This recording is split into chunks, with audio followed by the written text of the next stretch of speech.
Les capsules du RT14. Pourrais-tu nous définir ce qu'est la sociomusicologie ?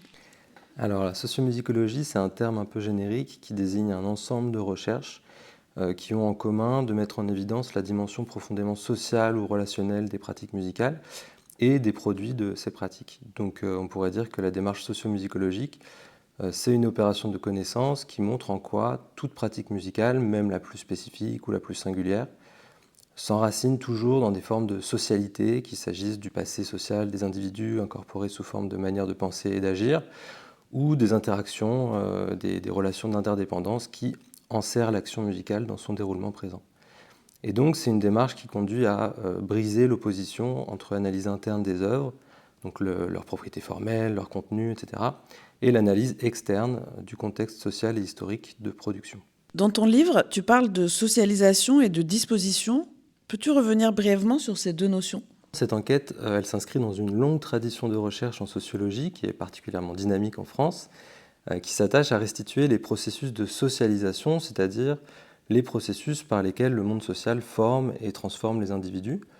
Donc c'est l'idée que les individus vivent des expériences au sein d'espaces sociaux, de groupes ou d'institutions qui les façonnent. Ces expériences sont structurantes au sens où, à travers elles, s'intériorisent ou s'incorporent des manières de penser, d'agir, de sentir, donc des dispositions, c'est-à-dire des propensions, des inclinations à l'action qui orientent des comportements et qui dessinent des styles de pratique. Tu parles aussi de régionalisme. Quelle forme cela prend-il quand on parle de musique ? Alors le régionalisme, c'est une catégorie esthétique qui émerge à la fin du XIXe siècle, à la croisée de plusieurs champs, notamment le champ politique, mais surtout les champs littéraires et artistiques. À travers cette catégorie, il s'agit de défendre et de valoriser l'essence à la fois naturelle et culturelle de localités régionales. Alors en musique, on voit dans la deuxième moitié du XIXe siècle fleurir des pratiques compositionnelles qui visent à célébrer tel terroir ou telle région. Et ça prend principalement deux formes. D'une part, la figuration musicale de paysages, de lieux, d'entités naturelles ou animales, ou même d'institutions humaines qui sont vues comme typiques d'une localité.